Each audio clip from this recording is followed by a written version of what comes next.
मान्य सदस्यहरू, अब प्रतिनिधि सभा नियमावली 2079 को परिच्छेद 9 बमोजिम प्रधानमन्त्रीसँग प्रत्यक्ष प्रश्नोत्तर सम्बन्धी निर्धारित कार्यक्रमको लागि सोही नियमावलीको नियम 56 को उपनियम 1 बमोजिम बैठकको पहिलो 1 घण्टाको समय निर्धारण गरिएको व्यवहार जानकारी गराउँछु। मान्य सदस्यहरू, सम्माननीय प्रधानमन्त्रीसँग प्रश्न गर्न मान्य सदस्यहरूबाट नियमावलीको नियम 58 बमोजिम प्रश्नहरू प्राप्त भइसकेको व्यवहार समेत जानकारी गराउँछु। यस परिच्छेद बमोजिम प्रधानमन्त्रीसँग प्रत्यक्ष प्रश्नोत्तरमा स्पष्टीकरण सोध्ने व्यवस्था नरहेको पनि जानकारी गराउँछु। मान्य सदस्यहरू, अब म सम्माननीय प्रधानमन्त्री श्री पुष्पकमल दाहाल प्रचण्डलाई प्रत्यक्ष प्रश्नोत्तर कार्यको लागि रोस्टममा आमन्त्रण गर्दछु।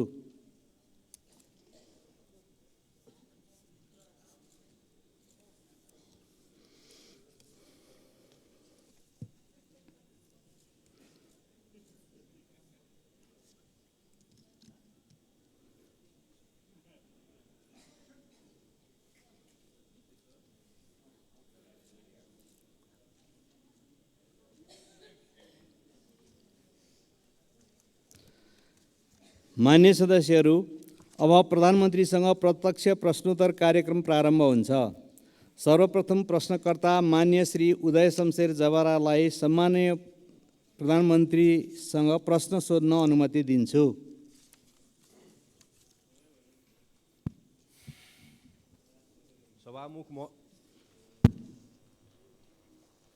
सभामुख महोदय मार्फत सम्मान्य प्रधानमन्त्रीज्यूलाई प्रश्न राख्न चाहन्छु।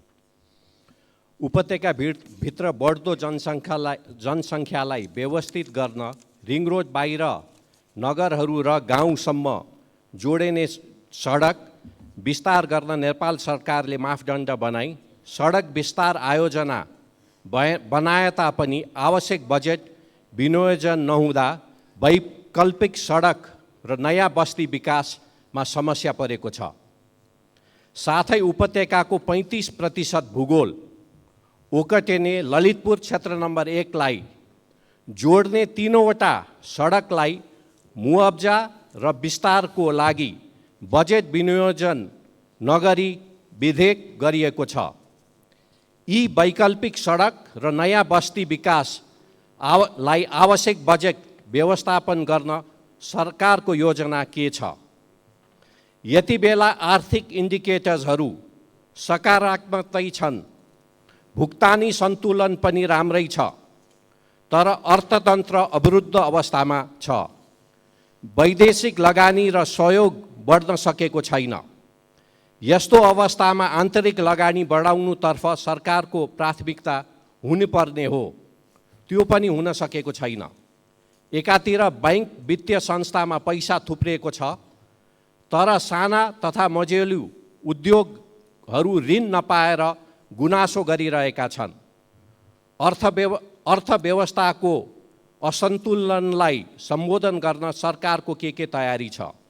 र अन्तिममा साथै प्रधानमन्त्रीज्यूको आउँदो चीन भ्रमणका प्राथमिकता र एजेन्डा के हुन्? धन्यवाद। अब सम्माननीय प्रधानमन्त्री श्री पुष्पकमल दाहाल प्रचण्डलाई उक्त प्रश्नको जवाफ दिन अनुमति दिन्छु। सम्मान्य सभामुख महोदय, प्रतिनिधि सभाका मान्य सदस्यहरूले यस सम्मानित सदनमा उठाउनु भएका प्रश्नहरूको जवाफ दिने नियमित कार्यतालिका अन्तर्गत म यहाँहरू समक्ष उपस्थित छु। सार्वजनिक जनसरोकारका विषयमा अत्यन्त उत्साह र चासोका साथ यस सम्मानित सदनमा भएका छलफलहरूमा सक्रियतापूर्वक सहभागी भई तथा महत्त्वपूर्ण प्रश्न, जिज्ञासा, विचार तथा सुझावहरू राख्नु भएकोमा सबै मान्य सदस्यहरूलाई म सुरुमै धन्यवाद व्यक्त गर्न चाहन्छु। यहाँहरूले विभिन्न समयमा उठाउनु भएका प्रश्न, जिज्ञासा, सुझाव तथा धारणालाई सरकारले गम्भीरतापूर्वक लिँदै आएको छ र गम्भीरतापूर्वक लिँदै जाने पनि छ। मेरो नेतृत्वमा सरकार गठन भएको यो अवधिमा सुशासन, सामाजिक न्याय र समृद्धिलाई मुख्य केन्द्रमा राखी राज्यका सम्पूर्ण शक्ति र सामर्थ्यलाई देश र जनताको हितमा अधिकतम परिचालन गर्ने प्रयास गर्दै आएको कुरा यहाँहरूलाई अवगत नै छ। सरकारको मुख्य जोड सङ्घीय लोकतान्त्रिक गणतन्त्रात्मक शासन व्यवस्थाको सुदृढीकरण, अर्थतन्त्रको पुनरुत्थान र सबलीकरण, सार्वजनिक सेवामा जनताको सहज पहुँच, भ्रष्टाचार नियन्त्रण र सुशासनको प्रवर्धन रहेको छ। नागरिकलाई शासकीय प्रणालीप्रतिको भरोसा र सरकारप्रति विश्वास दिलाउँदै सबैतिर आशाको सञ्चार गराउने हाम्रो निरन्तर प्रयास रहँदै आएको छ। यसै गरी विकास निर्माण कार्यलाई गति दिन, शान्ति प्रक्रियालाई यथाशीघ्र निष्कर्षमा पुर्याउन तथा स्वतन्त्र र सन्तुलित परराष्ट्र नीति अवलम्बन गर्दै राष्ट्रिय हित प्रवर्धन गर्न सरकार प्रतिबद्ध रहँदै आएको छ। यति जानकारी सहित अब म मान्य सदस्यले उठाउनु भएका प्रश्नहरूको जवाफ दिन गइरहेको छु। र पहिलो प्रश्न मान्य उदय शमशेर राणाले भर्खरै राख्नुभयो। काठमाडौँ उपत्यकामा पूर्वाधार निर्माणका आयोजना कार्यान्वयनका लागि चालु आर्थिक वर्षको बजेट तथा कार्यक्रममा रकम विनियोजन गरिएको छ। ललितपुर क्षेत्र नम्बर 1 लाई जोड्ने विभिन्न सडकको विस्तार र जग्गाको मुआवजाका लागि आवश्यक बजेट व्यवस्था गर्न सरकारले ध्यान दिनेछ।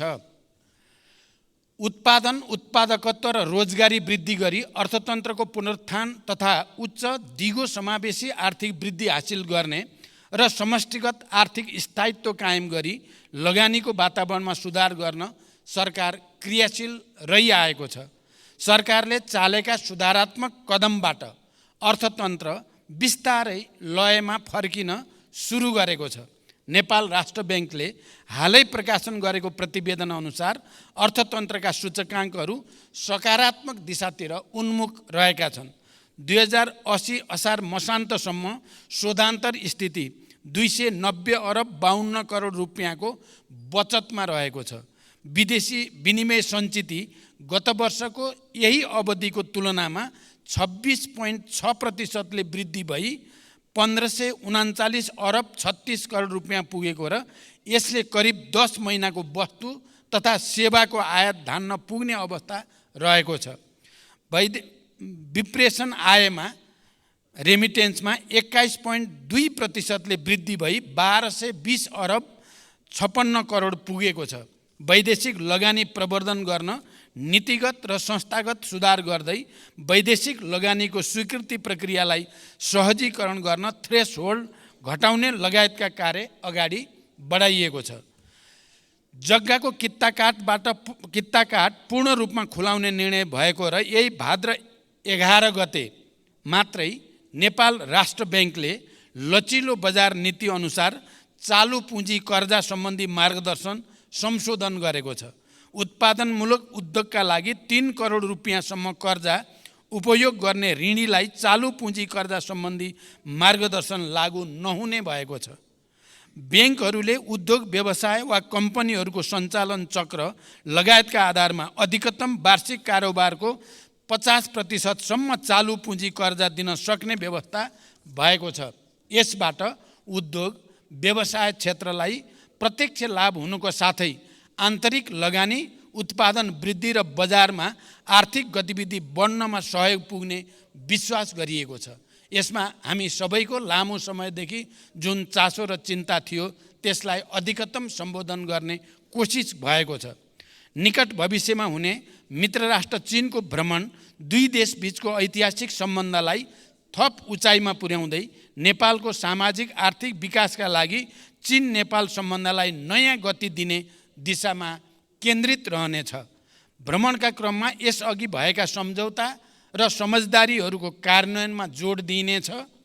नेपाल र चीन बीचको आर्थिक तथा व्यापार सम्बन्धलाई थप सधन बनाउने, दुई देशबीच रहेका सीमा नाकाहरूको सञ्चालनलाई प्रभावकारी बनाउने र नयाँ नाकाहरू खोल्ने विषयहरू पनि भ्रमणका क्रममा कार्यसूचीमा रहेका छन्। यसै गरी सडक, ऊर्जा, कृषि, विज्ञान तथा प्रविधि तथा व्यापार र विकास सहायता क्षेत्रमा कनेक्टिभिटी, कृषि, शिक्षा र स्वास्थ्य क्षेत्रका रूपान्तरणकारी परियोजनाहरूमा चीनको सहयोग विस्तारको विषय समेत प्राथमिकतामा रहनेछ। अर्का प्रश्नकर्ता माननीय श्री ईश्वरी देवी नेउपाने।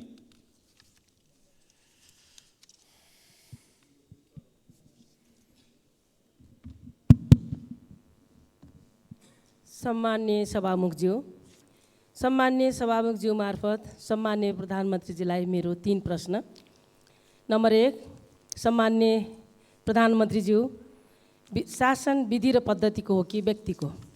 विधि र पद्धतिको हो भने व्यक्ति परिवर्तनले खासै असर नराख्नुपर्ने हो, तर हाम्रोमा विधि पद्धति अवलम्बन भन्दा मन्त्री या कर्मचारी परिवर्तन गरेर नै शासन सुशासन ल्याउन देखाउन खोजेको जस्तो देखिन्छ।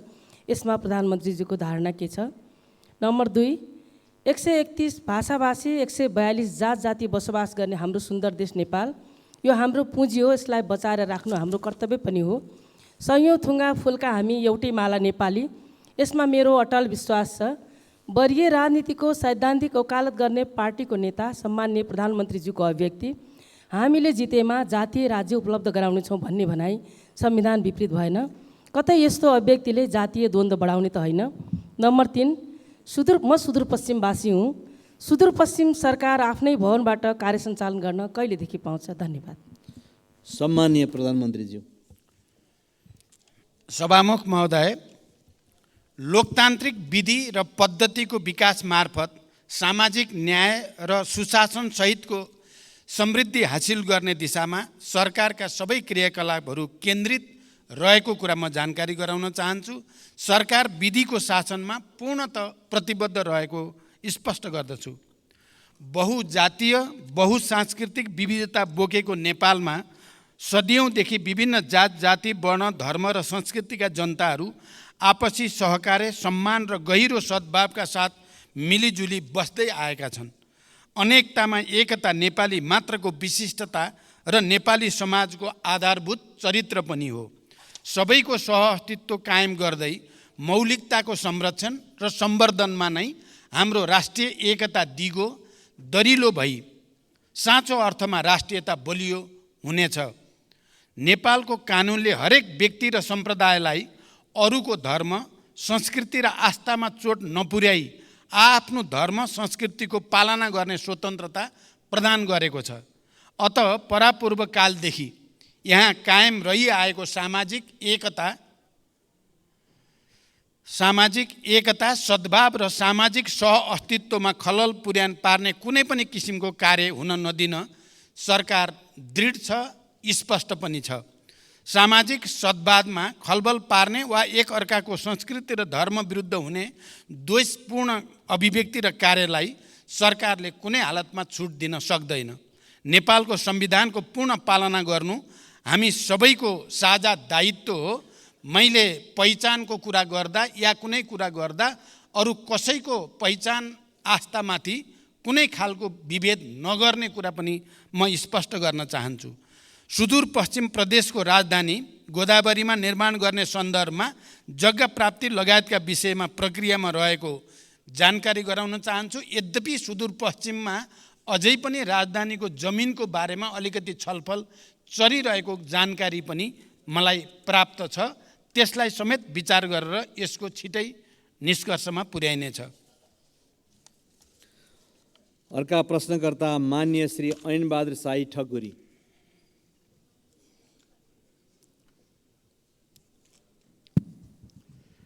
सम्माननीय सभामुख महोदय मार्फत सम्माननीय प्रधानमन्त्रीज्यूलाई मेरो प्रश्न यस प्रकार छन्। सम्माननीय प्रधानमन्त्रीको आसन्न चीन भ्रमणमा नेपालका उत्तरी सीमासँग जोडिएका नाकाहरू खोल्ने एजेन्डामा मुगुको नाक चाहिँ लाग्न छ कि छैन? यदि छैन भने एजेन्डामा समावेश गरियोस्। यो नाका खुलेमा मुगु लगायत समग्र कर्णाली प्रदेशको आर्थिक समृद्धिमा महत्त्वपूर्ण टेवा पुग्नेछ भन्ने विश्वास लिएको छु। दोस्रो प्रश्न छ, आर्थिक समृद्धिको महत्त्वपूर्ण क्षेत्र कर्णाली प्रदेशको राहरा लगायतका पर्यटकीय स्थानहरूमा पर्यटकीय पूर्वाधारहरू लगायतका विभिन्न समस्या हुँदा पर्यटकहरूको आगमनमा कमी आएको छ। यसमा सरकारको के योजना छ? र अर्को प्रश्न छ, कर्णाली राजमार्ग अन्तर्गतको नागमा गमगढी कालोपत्रे र गमगढी नाक्चा लाग्न सडक निर्माणलाई सरकारले कस्तो प्राथमिकतामा राखेको छ र यो कहिलेसम्म निर्माण सम्पन्न गर्ने लक्ष्य रहेको छ? धन्यवाद। सम्माननीय प्रधानमन्त्रीजी। सम्माननीय सभामुख महोदय, मेरो आसन्न चीन भ्रमणको क्रममा चीन र नेपाल बीच नयाँ व्यापारिक नाका खोल्ने विषयमा समेत छलफल हुने कुरा करिब निश्चित भएको छ।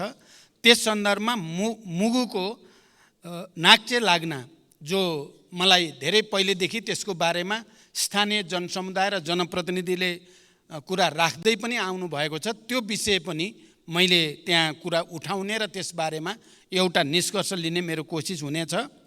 पर्यटनको विकासका लागि आवश्यक पूर्वाधार निर्माणका कार्य सरकारको उच्च प्राथमिकतामा छन्।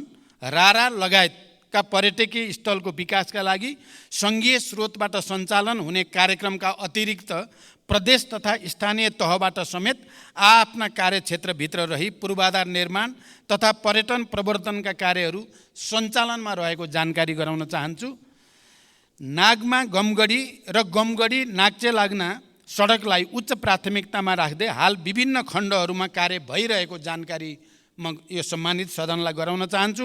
हाल नागमा गमगढी 6.5 किलोमिटर कालोपत्रे र 8 किलोमिटर ग्राभेल स्तरमा स्तरोन्नति गर्ने गरी निर्माण कार्य भइरहेको छ। त्यसै गरी गमगढी नाक्चे लाग्नामा 12 किलोमिटर निर्माण कार्य पनि अगाडि बढिरहेको छ। अर्का प्रश्नकर्ता मान्य श्री ऋषिकेश पोखरेल।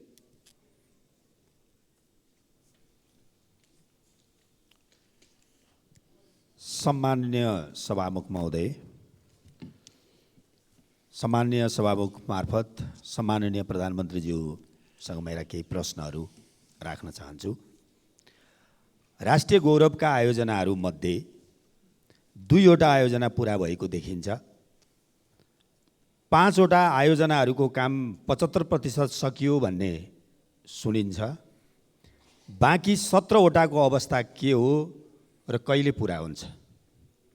दोस्रो प्रश्न, प्रविधि, सिप र ज्ञान बिना दैनिक 2500 युवा विदेशिँदै छन्। प्रविधि र उद्यमशीलता विकास गरी प्रौद्योगिक शिक्षा दिने उद्देश्यका साथ स्थापनाको लक्ष्य लिएको मदन भण्डारी प्रौद्योगिक विश्वविद्यालयका लागि अघिल्लो सरकारले पूर्वाधार निर्माण तथा विकास समिति गठन गरेको थियो। 7 करोड बजेट पनि छुट्याएको थियो। राष्ट्रिय महत्त्वको यो आयोजना आज कहाँ छ र कहिले पुरा हुन्छ? धन्यवाद। सम्मानीय प्रधानमन्त्रीज्यू।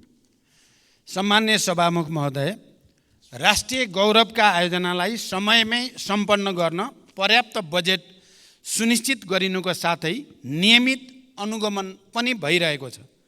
म स्वयंले प्रधानमन्त्रीको हैसियतमा प्रधानमन्त्री कार्यालयमा रहेको एक्सन रुमबाट नियमित तवरमा कार्यतालिका बनाएर कार्य प्रगतिको जानकारी लिई कार्य सम्पादनका लागि आवश्यक निर्देशन दिँदै आएको छु। राष्ट्रिय गौरवका आयोजनामध्ये 2वटा सम्पन्न भएका, 14वटाको प्रगति 80% भन्दा माथि रहेको, 5वटाको प्रगति 50 देखि 80% सम्म रहेको र 2टाको प्रगति 50% रहेको स्थिति छ। हुलाकी राजमार्गका सम्बन्धमा चितवन र पर्सामा राष्ट्रिय निकुञ्ज क्षेत्रमा डिपिआर तयार लगायतका कार्यमा भएको ढिलाइका कारण यो आयोजनाको कार्य आगामी 3 वर्षभित्र सम्पन्न गर्ने नयाँ लक्ष्य निर्धारण गरिएको छ। पशुपति क्षेत्र विकास कोष आयोजनाको भौतिक प्रगति 66% भई समष्टिगत वित्तीय प्रगति 65.73 रहेको छ। लुम्बिनी विकास गुरु योजनाको हालसम्मको भौतिक प्रगति 88% र वित्तीय प्रगति 60.34% रहेको छ। निजगढ अन्तर्राष्ट्रिय विमानस्थल आयोजनाको प्रारम्भिक चरणको कार्यहरू मात्र भइरहेको र लगानी एवं निर्माणको उपयुक्त मोडालिटी भए पश्चात विमानस्थल निर्माण प्रक्रिया अगाडि बढाइनेछ। यस आयोजनाको लागि चालु आर्थिक वर्षमा रु 35 करोड विनियोजन भएको छ। मेलम्ची खानेपानी आयोजनामा श्रावण महिनामा आएको बाढीले पुनः हेडवर्क्स पुर्नुका साथै मेलम्ची बजारदेखि हेडवर्क्ससम्मको पहुँच मार्गमा क्षति पुगेको छ। मनसुन रोकिएको 1.5 महिनाभित्र क्षतिग्रस्त संरचनाको मर्मत सम्मार गरी मेलम्चीको पानी वितरणलाई सुचारू गरिने जानकारी गराउन चाहन्छु। सञ्चालनमा रहेका अन्य राष्ट्रिय गौरवका आयोजनाहरूलाई यथाशीघ्र सम्पन्न गर्न सरकारले जोड दिँदै आएको छ। मिति 2077 साल साउन 12 गते मदन भण्डारी प्रौद्योगिकी विश्वविद्यालय विकास समिति गठन भएको हो। समितिको समयावधि 2 वर्ष रहेकोमा सो अवधि समाप्त भएकोले नयाँ गठन आदेश जारी गरी विश्वविद्यालयको आवश्यक पूर्वाधार तयार गर्ने लगायतका कामहरू अगाडि बढाइनेछ। यस विश्वविद्यालयलाई चालु आर्थिक वर्षमा रु 2 करोड बजेट विनियोजन पनि गरिएको छ। अर्का प्रश्नकर्ता मान्य श्री आशा विक।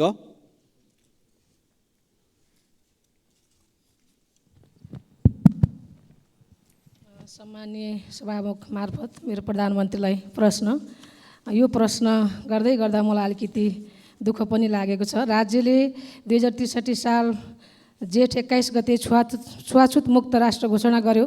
छुवाछुतलाई गैर कानुनी भने तापनि अहिलेसम्म जघन्य जातीय विभेद घटनाहरू भइरहेका छन्। सरकारले छुवाछुत उन्मूलन गर्ने जस्ता कदम चालिरहेको छ। सरकारले दलितहरूको न्यूनतम मानवाधिकार रक्षा गर्न के पहल गरिरहेको छ? जातीय विभेदका घटनाहरू प्रहरी प्रशासनले संवेदनशीलताका साथ उजुरी दर्ता नलिएको अवस्था छ। सरकारले यस्ता घटना न्यूनीकरण गर्नका लागि के योजना ल्याउँछ? मेरो प्रश्न। र अर्को चाहिँ मेरो प्रश्न, बाँकेको बैजनाथ गाउँपालिका वार्ड नम्बर 3 मा सरकारले 2071 साल वैशाख 25 गते 9 बस्तामा औद्योगिक करिडोर क्षेत्र घोषणा गर्यो। बस्तीको बीचमा सरकारले औद्योगिक क्षेत्र घोषणा गर्दा त्यहाँ रहेका 390 घरधुरीमा जनताहरूको घरमा 338 बिघा भित्र जनताहरूको घर परेको छ। 100 बिघा जमिन त्यहाँ रहेका स्थानीयका नाममा ल्याउनु पर्नेमा स्थानीय जनताको माग रहेको छ। 2028 सालदेखि बसोबास गरिरहेका जनतालाई लाल पूर्जा दिनुपर्ने र सोही ठाउँमा बस्ती व्यवस्थापन गर्न सरकारले के भूमिका खेल्नेछ? र स्थानीय सरकारले त्यस क्षेत्रमा सडक, बत्ती, विद्यालय, मठ मन्दिर लगायतका संरचनाहरू बनाएको छ। त्यो बस्तीलाई सोही ठाउँमा सरकारले कहिलेसम्म व्यवस्थापन गर्छ? र मेरो अर्को प्रश्न, बाँकेको खजुरा गाउँपालिका वार्ड नम्बर 6 मा 2036 सालदेखि गिजेरा बस्ती बसिरहेको छ। सरकारले पटक पटक त्यस बस्तीलाई लाल पूर्जा दिने भनेर मौखिक प्रतिबद्धता जनाए पनि हालसम्म त्यहाँ रहेका जनताले लाल पूर्जा पाएका छैनन्। गिजेरा बस्ती सरकारको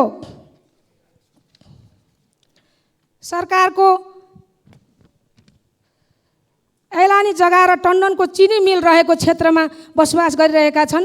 सरकारले बत्ती, पानी, विद्यालय लगायतका संरचना त्यहाँ पनि सबै ठाउँमा जनतालाई उपलब्ध गराएको छ। त्यस क्षेत्रका जनतालाई लाल पूर्जा कहिलेसम्म वितरण गर्छ सरकारले? र अर्को मेरो प्रश्न छ, सङ्घीय गणतन्त्र घोषणा भएको अवस्थामा सुदूरपश्चिम प्रदेशको राजधानी बन्छ वा बन्दैन? के यही हो गणतन्त्र? बन्ने भए कहाँ बन्छ? प्रदेशसभाबाट घोषणा भएको गोदावरी राजधानी बन्छ कि बन्दैन? बन्ने भए कहिलेसम्म बन्छ? किन घोषणा गरेको हिजो तपाईँहरूको पार्टी र एमाले पार्टीको संयुक्त घोषणा गर्दै आजसम्म किन मौन? जनता जान्न चाहन्छ। धन्यवाद। सम्माननीय प्रधानमन्त्रीज्यू।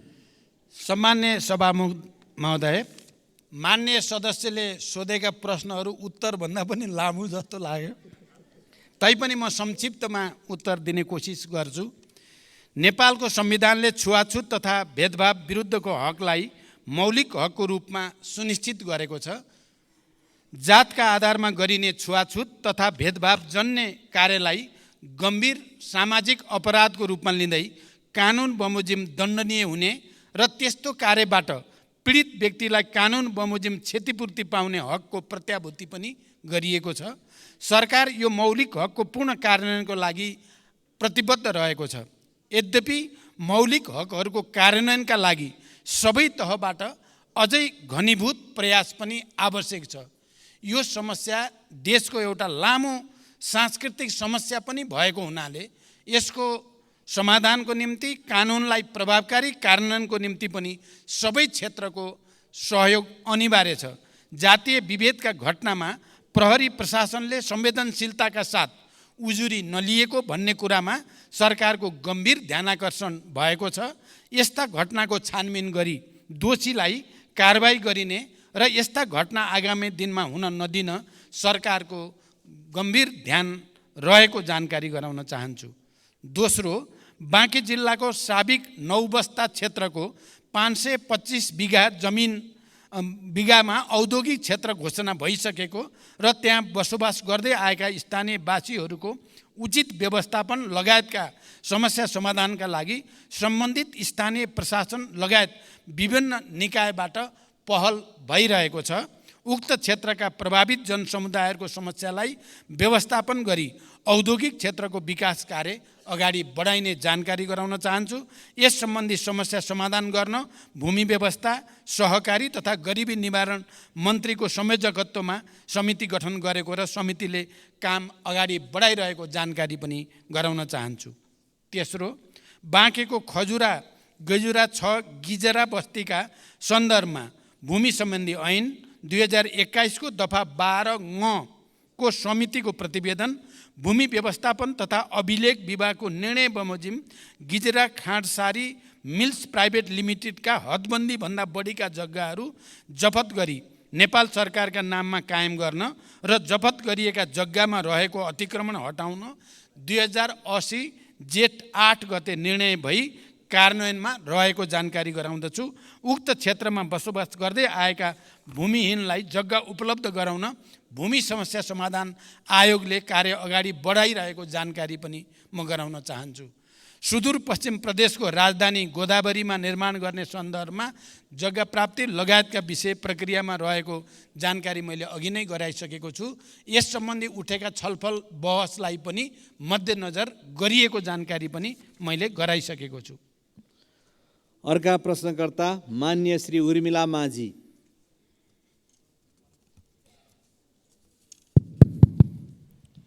सम्माननीय सभामुख ज्यू मार्फत सम्माननीय प्रधानमन्त्रीज्यूलाई प्रश्न सोध्न चाहन्छु। सम्माननीय सभामुखज्यू, हाम्रो देश नेपाल कृषि प्रधान देश हो। यहाँका 65% बढी जनसङ्ख्या कृषिमै आश्रित देखिन्छ।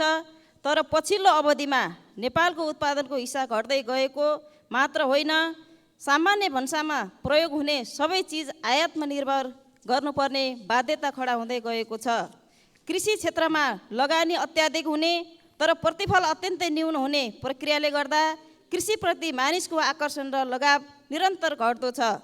सरकारले उत्पादन वृद्धि गर्न र जनतालाई कृषिमै जीवन देख्ने गरी कृषि पेसालाई गर्विलो पेसा बनाउन कस्तो योजना निर्माण गर्दैछ? धन्यवाद। सम्मानीय प्रधानमन्त्री। सभामुख महोदय, सबल आत्मनिर्भर अर्थतन्त्रको निर्माणका लागि कृषि क्षेत्रमा गुणात्मक र रूपान्तरणकारी परिवर्तन सरकारको प्राथमिकतामा रहेको छ। कृषि क्षेत्रको उत्पादन र उत्पादकत्व बढाउन कृषि क्षेत्रमा आधुनिकीकरण, यान्त्रिकीकरण र व्यवसायीकरणलाई सरकारले उच्च रूपमा जोड दिँदै आएको छ। कृषि क्षेत्रमा विगतदेखि लगानी गर्दै आएको र यसबाट उत्पादन र उत्पादकत्वमा समेत केही वृद्धि भइरहे पनि अपेक्षित प्रतिफल प्राप्त हुन नसक्नुका कारणहरू पहिल्याउँदै उत्पादकत्व वृद्धिका लागि विभिन्न कार्यक्रमहरू सञ्चालनमा रहेका छन्। सरकारले प्रधानमन्त्री कृषि आधुनिकीकरण परियोजना लगायत प्रदेश र स्थानीय तह मार्फत उल्लेख्य रकम विनियोजन गरी कृषि क्षेत्रमा पर्याप्त साधन स्रोत परिचालन गर्ने नीति लिएको छ। कृषि उत्पादनको वृद्धिका लागि सिँचाइको सुविधाको विस्तारलाई जोड दिनुको साथै रासायनिक मलको आपूर्ति समयमै हुने कुराको सुनिश्चितता गरिएको छ। साथै कृषि बाली वस्तुहरूको विशेष उत्पादन क्षेत्र जस्तै जोन, सुपर जोन, उन्नत बिउ बिजनको विकास, उत्पादन तथा वितरणको लागि एकीकृत राष्ट्रिय कार्यक्रम सञ्चालनमा रहेका छन्। कृषि उपजको बजार सुनिश्चितताका लागि विभिन्न कार्यक्रमहरू सञ्चालन भइरहेका छन्। त्यसै गरी दुध तथा मासुमा आत्मनिर्भरताका लागि पशु नस्ल सुधार, आहार व्यवस्थापन तथा पशु स्वास्थ्य सुधारका कार्यक्रमहरू पनि सञ्चालनमा रहेका छन्। बाँझो जमिनमा कृषि प्रवर्धन कार्यक्रम, फलफुल क्षेत्र विकास तथा ग्रामीण कृषि उद्यम विकासका कार्यक्रमहरू सञ्चालनमा रहेका छन्। कृषि उत्पादन क्षेत्रको जोखिम व्यवस्थापन गर्न कृषि बिमा कार्यक्रम सञ्चालनमा रहेको छ, जस अन्तर्गत बिमा प्रिमियममा 80% अनुदान सङ्घीय सरकारले उपलब्ध गराउने गरेको छ। कृषि क्षेत्रमा लगानी बढाउन सहुलियत दरमा कृषि कर्जाको विस्तार तथा दायरा बढाउँदै पनि लगिएको छ। उत्पादित कृषि वस्तुहरूको बजारको सुनिश्चितताका लागि धान, गहुँ, उखु लगायतका बालीको न्यूनतम समर्थन मूल्य निर्धारण गर्ने लगायतका कार्यक्रमहरू पनि सञ्चालनमा रहेका छन्। कृषि पेसालाई सम्मानजनक र मर्यादित बनाउन कृषकहरूलाई नियमित तवरमा पुरस्कृत गर्ने कार्यक्रमहरू जस्तै राष्ट्रपति कृषक पुरस्कार कार्यक्रम सञ्चालनमा रहेका छन्। कृषि पेसालाई दिगो, दरिलो र गर्विलो बनाउन सरकार प्रतिबद्ध छ, तर अहिलेसम्म जे जति भएको छ त्यसबाट सन्तुष्ट हुने स्थिति भने पक्कै पनि छैन। त्यसकारण कृषि क्षेत्रमा व्यापक सुधार गर्न र उत्पादन र उत्पादकत्व वृद्धि गर्न हामी आफैले सञ्चालन गरेका कार्यक्रमहरूको प्रभावकारिताका साथै यसपटक म भारत भ्रमणमा रहँदा अलि भारतीय नेतृत्वसँग, खास गरी प्रधानमन्त्री मोदीजीसँग कृषिमा सहकार्य गरेर उत्पादकत्व वृद्धि कसरी गर्न सकिन्छ र प्राकृतिक खेती प्रणाली बडो नयाँ टेक्नोलोजीको साथ सञ्चालन गर्ने बारेमा सहकार्य गर्ने निधो पनि भएको छ र हामी त्यो प्रक्रिया अगाडि बढाउँदैछौँ। मलाई लाग्छ यसपटकको मेरो चीन भ्रमणमा पनि कृषिमा सुधारका निम्ति उत्पादन र उत्पादकत्व वृद्धिमा विशेष ध्यान दिने पनि हाम्रो योजना रहेको जानकारी गराउन चाहन्छु।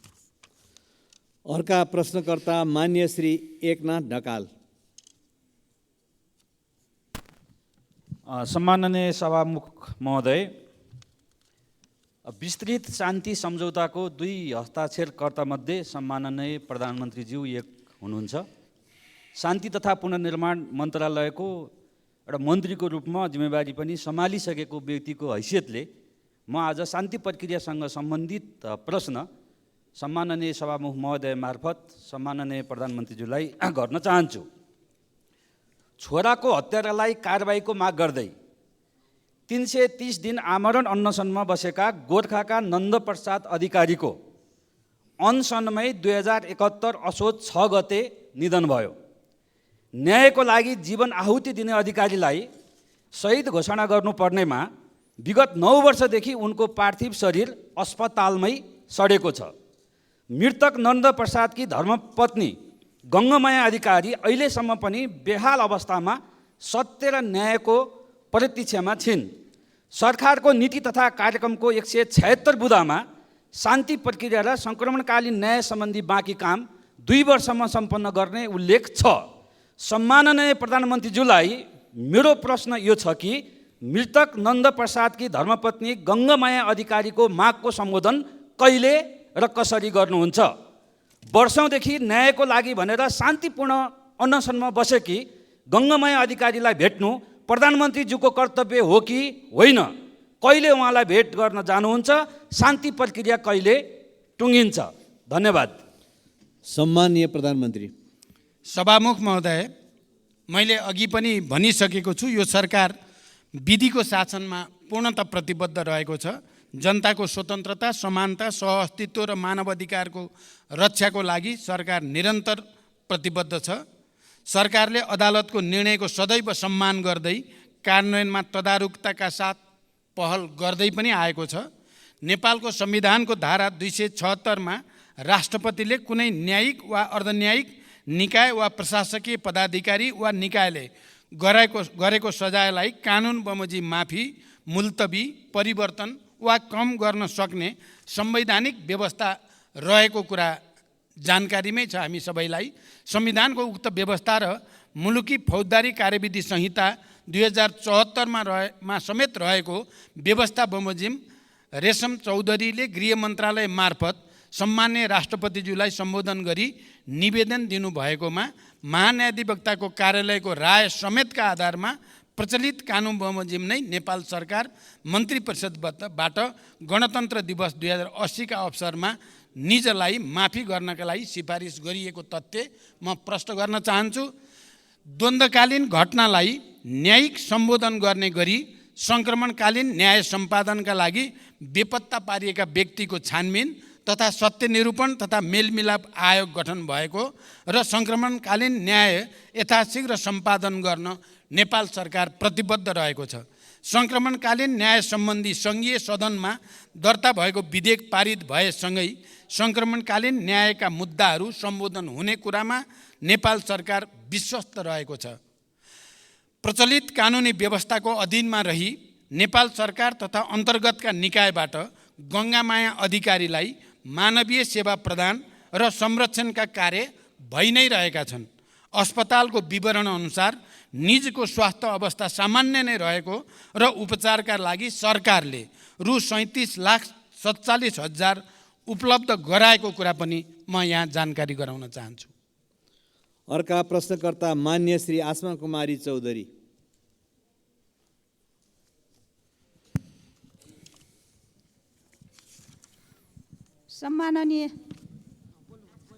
सम्माननीय सभामुख महोदय, सम्माननीय सभामुखज्यू मार्फत सम्माननीय प्रधानमन्त्रीज्यूलाई केही प्रश्न सोध्न चाहन्छु।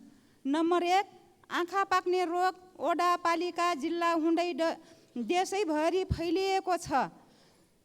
धेरै पालिकामा विद्यालयहरू बन्द गरिएका छन्। त्यसबाट अत्याधिक बालबालिका प्रभावित भएका छन्। स्वास्थ्य मन्त्रालय र प्रधानमन्त्रीज्यू स्वयं यसको निराकरणको लागि के गर्दै हुनुहुन्छ? नम्बर 2, नेपालले आर्थिक वर्ष 2079-80 मा भारतलाई 10 अर्ब 45 करोड रुपैयाँको बिजुली बिक्री गरेको छ। उक्त वर्ष 19 अर्ब 44 करोड रुपैयाँको बिजुली किनेको छ। सरकारले किन ठान्दैछ दोब्बर आपूर्ति भइरहेछ भन्न किन डराउँछ? त्यही बिजुली हामीले किन्दा महँगो र बेच्दा सस्तो किन? धन्यवाद। सम्माननीय प्रधानमन्त्री। सभामुख महोदय, देशका विभिन्न भागमा आँखा पाक्ने एक्युट भाइरल कन्जक्टिभाइटिस सङ्क्रामक रोग नियन्त्रण गर्न स्वास्थ्य तथा जनसङ्ख्या मन्त्रालयले देशभरका अस्पतालबाट अभियान सञ्चालन गरिरहेको छ। समुदाय स्तरमा जनचेतना वृद्धि गर्न प्रचार प्रसारका कार्यहरूका साथै सङ्क्रमितहरूलाई सहज रूपमा औषधि उपचारको व्यवस्था मिलाइएको छ। यसका साथै स्वास्थ्य सेवा विभागका महानिर्देशकको अध्यक्षतामा सङ्घीय द्रुत प्रतिकार समितिको गठन भई रोकथाम र प्रबन्धनका विभिन्न कार्यहरू पनि भइरहेको जानकारी गराउन चाहन्छु। दोस्रो, हाल नेपालको कुल जडित विद्युत क्षमता करिब 2800 मेगावाट पुगेको छ। तर देशको विद्युत उत्पादनको परिमाण हिउँद र वर्षायाममा एकै नासको छैन। वर्षाको तुलनामा हिउँदमा विद्युत उत्पादनमा निकै ह्रास आई झन्डै 1/3 मात्र उत्पादन हुने गर्दछ। हाल विद्युत उत्पादन र मागको आधारमा विद्युतको निर्यात र आयातको व्यवस्था मिलाउने गरिएको छ। खास गरी हिउँदयाममा नदी प्रवाहमा आधारित रन अफ द रिभर प्रणालीबाट उत्पादित विद्युतमा ठुलो ह्रास आउने हुँदा छिमेकी देशबाट बिजुली आयात गरी आन्तरिक माग धान्नुपर्ने स्थिति छ। आगामी केही वर्षभित्रै विद्युतमा आत्मनिर्भर हुने उद्देश्यले स्वदेशमै पर्याप्त बिजुली उत्पादन गर्न विभिन्न स्तरका आयोजनाहरूको निर्माणलाई अघि बढाइनुको साथै विद्युत प्रसारण तथा वितरण प्रणालीको कामलाई पनि विस्तार गर्दै लगिएको छ। अहिले विद्युत आयात निर्यातको दर दैनिक रूपमा प्रतिस्पर्धा गरी तय हुने गरेको छ। यस वर्ष तुलनात्मक रूपमा हिउँदको समयमा अधिक सुक्खा हुन गई देशभित्रका विद्युत आयोजनाहरूबाट विद्युत उत्पादन कम हुन गएको छ। अघिल्लो आर्थिक वर्षमा नेपाल विद्युत प्राधिकरणले 1854.5 गिगावाट आवर विद्युत र रु 18 अर्ब 54 करोडमा आयात गरेको थियो भने नेपालबाट 1333 गिगावाट आवर विद्युत निर्यात गरी रु 10 अर्ब 43 करोड आम्दानी गरेको थियो। गत वर्षको तुलनामा यस वर्ष विद्युत निर्यातमा वृद्धि भएको छ र क्रमशः विद्युत उत्पादन बढ्दै जाँदा विद्युतको निर्यात पनि बढ्दै जाने कुरा जानकारी गराउन चाहन्छु। रुस र युक्रेनको युद्धका कारण कोइलाको आपूर्ति असहज भई छिमेकी देशमा विद्युतको उत्पादन लागत बढ्न गएकोले पनि स्वदेशमा विद्युतको उत्पादन कम हुने समयमा आन्तरिक माग पुरा गर्न प्राधिकरणले केही महँगो मूल्यमा बिजुली आयात गर्नु परेको कुरा पनि म यहाँ स्पष्ट गर्न चाहन्छु। धन्यवाद। अर्का प्रश्नकर्ता माननीय श्री उर्मिला थेबे।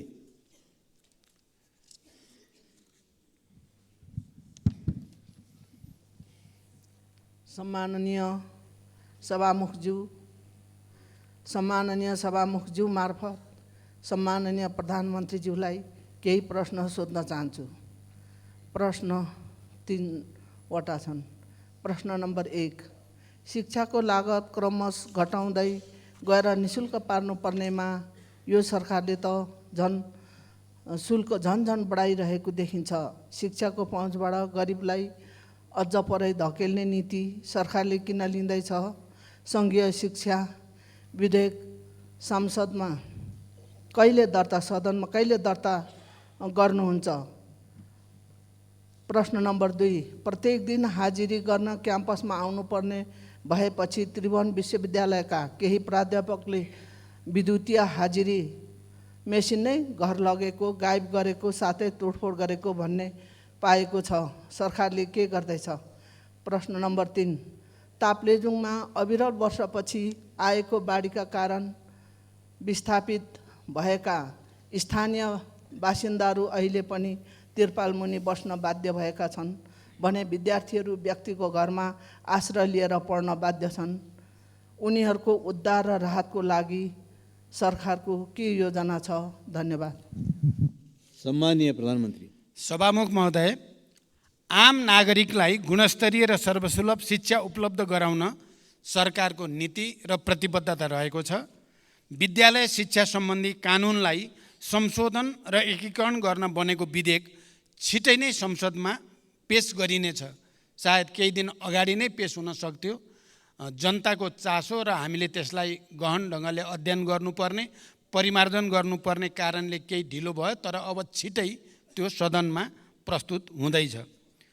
नेपालको संविधानमा उल्लेख भए बमोजिम आधारभूत शिक्षा अनिवार्य तथा निशुल्क र माध्यमिक तहसम्मको शिक्षा निशुल्क उपलब्ध गराउनका लागि सरकारले निशुल्क पाठ्यपुस्तक, आवासीय, गैर आवासीय, लक्षित समूह लगायतका विभिन्न प्रकारका छात्रवृत्ति, स्यानिटरी प्याड, दिवा भोज लगायतको व्यवस्था गरेको छ। सार्वजनिक विद्यालयमा कुनै किसिमको शुल्क लिन नपाउने व्यवस्था गरिएको छ। स्थानीय तहहरूले समेत आफ्नो बजेटमा शिक्षामा थप लगानी गर्दै गएका छन्। उच्च शिक्षा अन्तर्गत चिकित्सा शिक्षामा सरकारी लगानीका संस्थाहरूमा कुल सिटको 75% सिटमा विद्यार्थीहरूले निशुल्क अध्ययन गरिरहेका छन्। सार्वजनिक शिक्षालाई निशुल्क बनाई सबैको पहुँचमा पुर्याउनको लागि थप स्रोतको व्यवस्था गर्न सरकार प्रयत्नशील रहेको जानकारी गराउन चाहन्छु। स्वायत्त निकायको रूपमा त्रिभुवन विश्वविद्यालयका काम कारबाहीहरू त्रिभुवन विश्वविद्यालय ऐन 2049 बमोजिम सञ्चालनमा रहेका छन्। विश्वविद्यालयको हाजिरी व्यवस्थापन सम्बन्धमा विश्वविद्यालयको आन्तरिक प्रशासनले नियमन गरिरहेको र नियम बमोजिम नभएका कार्यहरूमा सम्बन्धितलाई कानुन बमोजिम कारबाही हुने कुरा पनि म जानकारी गराउन चाहन्छु। ताप्लेजुङ लगायत देशका विभिन्न भागमा अविरल वर्षाका कारण आएको बाढी पहिरोमा परि विस्थापित हुन पुगेका जनतालाई स्थानीय प्रशासनको सहयोगमा उद्धार गरी सुरक्षित स्थलमा बसोबासको व्यवस्था मिलाइएको छ। उनीहरूलाई सरकारबाट उपलब्ध गराउनुपर्ने राहत पनि उपलब्ध गराइएको छ। मौसममा सुधार आएसँगै उनीहरूको पुनर्स्थापनाको उचित व्यवस्था मिलाइने पनि जानकारी गराउँदछु। अर्का प्रश्नकर्ता मान्य श्री ईश्वरी घरती।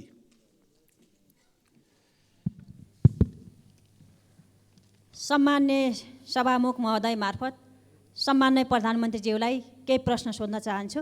पहिलो प्रश्न, रोल्पालाई मुख्य आधार इलाका बनाएर 10 वर्षे सशस्त्र द्वन्द्वको सुरुवात गर्नुभएको सम्मान्य प्रधानमन्त्रीज्यू 3 पटक प्रधानमन्त्री हुँदा पनि रोल्पालीको जनजीवनमा परिवर्तन आउने गौरवका योजना दिन सक्नु भएन।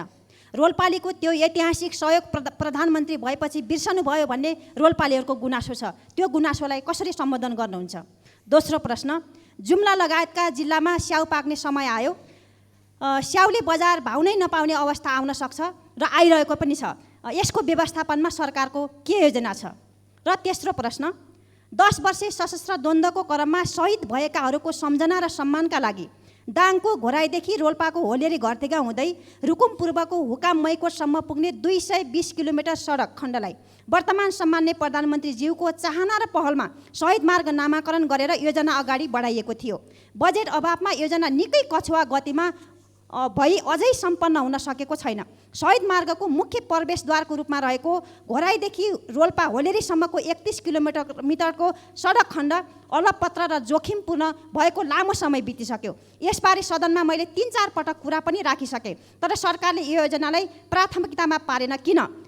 रोल्पाको रुन्टीगढी गाउँपालिकाभित्र अहिले 4वटा चुनढुङ्गा खानी सञ्चालनमा छन् भने थप 4वटा खानी दर्ता भएर सञ्चालनको प्रक्रियामा छन्। हाल 200 भन्दा बढी टिप्पर सञ्चालनमा छन् भने पुरानो र नयाँ गरी 8वटा चुनढुङ्गा खानी सञ्चालनमा आउँदा दिनमा कम्तीमा 500 देखि 700 सम्म टिप्परहरू घोराई होलेरीको यही शहीद मार्ग भएर सञ्चालनमा आउनेछन्, जसले गर्दा उक्त सडकमा अन्य गाडीहरू सञ्चालनमा आउन निकै बाधा पर्ने र हाल परिरहेको पनि जानकारी गराउँछु। त्यसैले सो क्षेत्रमा वैकल्पिक औद्योगिक मार्ग बनाउने र घोराई होलेरीको 31 किलोमिटर सडकलाई कालोपत्रे गर्दै शहीद मार्ग योजना समयमै सम्पन्न गर्न सरकारको के योजना छ? धन्यवाद।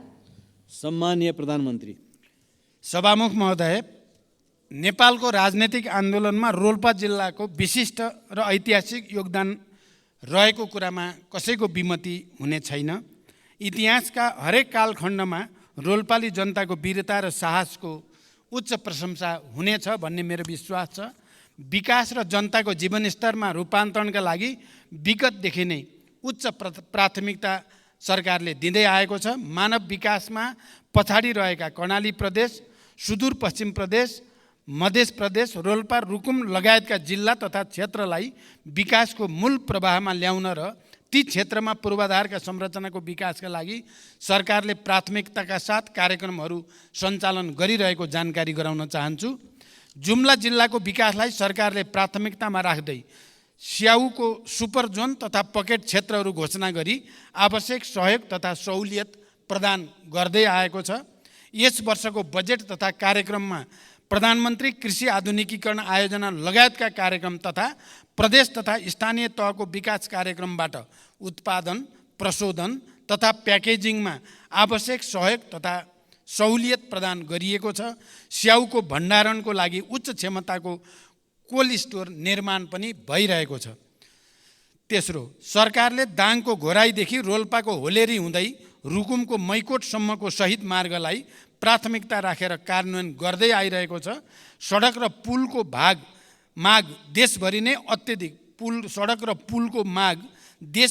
अत्यधिक हुने गरेको, थुप्रै सडक योजनाहरू सञ्चालन गर्नु परिरहेको तर पर्याप्त बजेट विनियोजन गर्न नसकिएको कुरा सत्य हो। घोराई होलेरी खण्डको 31 किलोमिटर सडक अत्यधिक भार बोक्ने सिमेन्ट उद्योगका ट्रकहरूको कारणले पनि क्षति भइरहेको छ। भार नियन्त्रण गर्दै सडकको आवश्यक मर्मत सम्मार गरी सडक सुधार गर्न सरकार प्रतिबद्ध रहेको जानकारी गराउँछु। घोराई होलेरीको वैकल्पिक सडक बनाउने सुझावका विषयमा आगामी दिनमा छलफल गरी आवश्यक कार्य अगाडि बढाइनेछ। अर्का प्रश्नकर्ता माननीय श्री असीम शाह।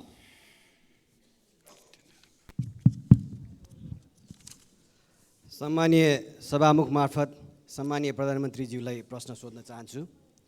सम्मानीय प्रधानमन्त्रीज्यू, यही रोस्ट्रमबाट केही समय अगाडि भुटानी शरणार्थी प्रकरणमा यो त ट्रेलर हो, पुरा फिल्म गजब आउँछ भनेर भन्नुभएको थियो। हामीले बडा आशाका साथ हेरिएका थियौँ, तर जब जे आयो बडा टालटुले र सजिलो बुझिन सक्ने खालको आयो। नक्कली भुटानी शरणार्थीको फाइल खोलेर नेपाली काङ्ग्रेसलाई साइजमा राख्नुभयो, ललिता निवास मार्फत समाजवादीलाई साइजमा राख्नुभयो, गौर हत्याकाण्ड मार्फत जसपालाई, अनि अब गिरिबन्धु मार्फत नेकपा एमालेलाई साइजमा राख्न ट्राई गर्दै हुनुहुन्छ। आफ्नो कुर्सी बलियो बनाउन यो राजनीतिक दाउपेच नगरेर कामले जनताको मन जितेर आफ्नो प्रधानमन्त्रीत्वको आयु लामो बनाउन सकिँदैन थियो होला? भारतीय नेतृत्वले अन्तरिक्ष यानलाई चन्द्रमामा कसरी सफल अवतरण गराउने भनेर सोचिरहँदा हाम्रो नेतृत्व कसरी आफ्नो यसम्यानलाई बचाउने र मुद्दा कमजोर बनाएर सफल अवतरण गराउने भन्ने सोच्नमा तल्लीन हुनु अत्यन्त दुःखद छ। यताको अनुसन्धान अधिकारीलाई उताको कर्मचारीलाई यता अवतरण गराउने व्यस्त हाम्रो नेतृत्वबाट सुशासनको आशा कहिले गर्ने होला? छिमेकीले चन्द्रमामा यान पठाउँदा मेरो देशले खाडीमा जवान पठाउन बाध्य छ।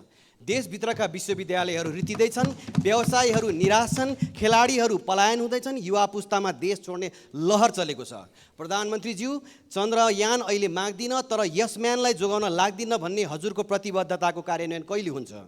भ्रष्टाचारमा पनि आफ्नो र अरूको भनेर हेर्ने हो भने हामीले खोजेको सुशासन चाहिँ कहिले आउँछ यो देशमा? अर्को प्रश्न, गौर हत्याकाण्डको छानबिन कसैले हुन्छ भनेर भनिरहेका छन्, कसैले गठबन्धनभित्र अब नहुने भनेर निर्णय भएको छ भनेर भन्छन्। प्रधानमन्त्रीज्यू, यो सदनलाई जानकारी गराइदिनु होला, यो छानबिन हुन्छ या हुँदैन? धन्यवाद। सम्माननीय प्रधानमन्त्री। सभामुख महोदय, मान्य सदस्यले बडो संवेदनशील भएर प्रश्न राख्नु भएको छ, म धन्यवाद भन्न चाहन्छु। मेरो नेतृत्वमा सरकार गठन भएदेखि आजका दिनसम्म मैले सामाजिक न्यायको प्रत्याभूति, सुशासनको सुनिश्चितता र सार्वजनिक सेवा प्रवाहमा सुधारलाई मुख्य प्राथमिकतामा राख्दै आएको छु र यी कार्यहरूबाट एउटा सन्देश आम जनतामा प्रवाहित भइ पनि रहेको छ। प्रश्नमा भनिए जस्तो सरकारका यी कामहरू कुनै कुर्सी टिकाउनको लागि होइन, बरु देश र जनतामा राजनैतिक प्रणालीप्रति नै वितृष्णा छाएको, केही हुन्न सबै उस्तै हुन् भन्ने निराशावादी भाष्य निर्माण गर्न खोजिएको परिस्थितिलाई चिर्न र सरकारले एकपछि अर्को राम्रो काम गर्दै आएको कुरा स्थापित गर्न पनि गरिएको छ। म मान्य सदस्यहरूलाई यो विषयको गहिराईतिर विचार गर्न अनुरोध गर्न चाहन्छु। भुटानी शरणार्थी प्रकरण लगायतका सबै घटनामा राज्यले दबाव रहित तरिकाले निष्पक्ष छानबिन अघि बढाएकै कारण अहिले जनतामा सुशासन सम्भव छ भन्ने एउटा नयाँ आशा पलाएको हो भन्ने कुरा पनि म स्पष्ट गर्न चाहन्छु। अहिले त्योसँग सम्बन्धित विषयहरू अदालतमा रहेको र अदालतले उचित फैसला गर्ने विश्वास म व्यक्त गर्न चाहन्छु।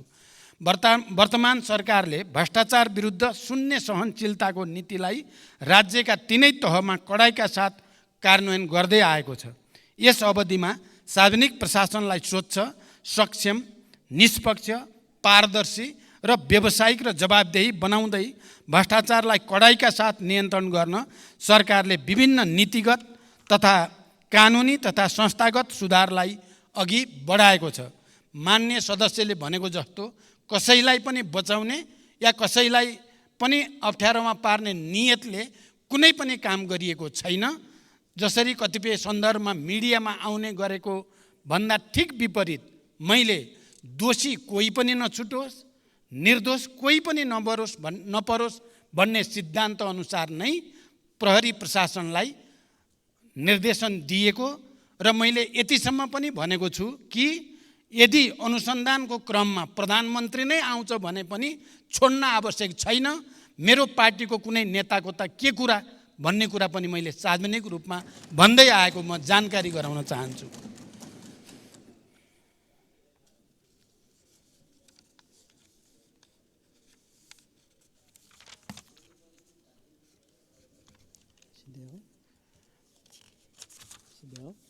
सबै किसिमका भ्रष्टाचारलाई तथ्य र प्रमाणको आधारमा अनुसन्धान छानबिन गरी दोषीलाई कानुनको दायरामा ल्याउन सरकार अहिले पनि उत्तिकै प्रतिबद्ध छ। भ्रष्टाचारको मामिलामा यो आफ्नो या यो पराए भनेर सरकारले कसैलाई विभेद गरेको छैन, गर्ने पनि छैन। कानुनी समानताको सिद्धान्तलाई सरकारले पूर्णतः आत्मसात गरेको छ, गरिरहनेछ। सभामुख महोदय, मान्य सदस्यहरूले राख्नुभएका सारगर्भित प्रश्नहरूका बारेमा संक्षिप्त रूपमा मैले सरकारको तर्फबाट प्रधानमन्त्रीको हैसियतले स्पष्ट पार्ने कोसिस गरेको छु। देशका र जनताका सामु कयौँ चुनौतीहरू छन्। यिनको सार्थक र परिणाममुखी समाधानका लागि सबै राजनीतिक दलबीच साझा धारणा र राष्ट्रिय एकता जरुरी छ। विचार, मान्यता र सिद्धान्तमा अन्तर भए पनि राष्ट्रिय मुद्दा र राष्ट्रिय सवालहरूमा हाम्रो समान दृष्टिकोण र मान्यता हुनुपर्दछ र हामी सबै राष्ट्रिय मुद्दामा एकै ठाउँमा उभिनुपर्दछ भन्ने म ठान्दछु। त्यसो भए मात्र नेपाली जनताले चाहेको र खोजेको परिवर्तन ल्याउन सम्भव हुन्छ। सरकारले चालेका कदम र अघि बढाएका कार्यहरूले जनतामा सरकारप्रति आशा र भरोसा बढाउनुको साथै विकासप्रतिको एउटा नयाँ तत्परता पैदा गरेको छ।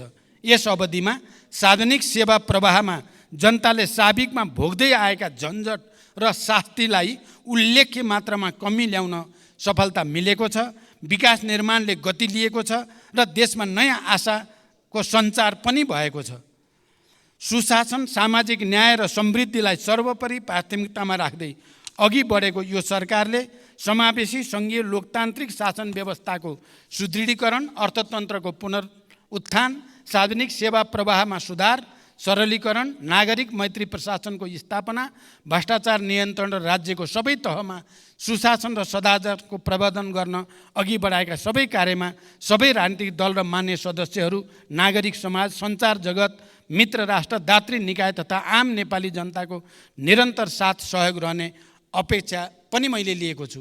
र यही सदनमा पनि हाम्रा विचार र एजेन्डामा अन्तरका बावजुद यहाँ सहमति बनाउनको लागि सरकारको तर्फबाट, सरकारको प्रमुखको हैसियतले मैले निरन्तर प्रयास गर्दै आएको कुरा पनि म जानकारी गराउन चाहन्छु। हिजो मात्रै 10वटा समिति हाम्रा सर्वसम्मत रूपले सभापति चयन हुनु पनि यसले हामी अन्तर हुँदै पनि हामी मूल मुद्दामा एक ठाउँमा उभिन सक्छौँ भन्ने एउटा राम्रो सन्देश गएको छ। म विश्वास गर्छु आउने दिनमा राष्ट्रिय मुद्दामा विगतमा चाहिँ हामी एक भएर देश र जनताको हितमा काम गर्नेछौँ भन्ने विश्वास व्यक्त गर्दै बिदा हुन्छु। धन्यवाद। अभिवादन। माननीय सदस्यहरू, आजको लागि निर्धारण गरिएको प्रधानमन्त्रीसँग प्रत्यक्ष प्रश्नोत्तर सम्बन्धी कार्यक्रम यही समाप्त हुन्छ।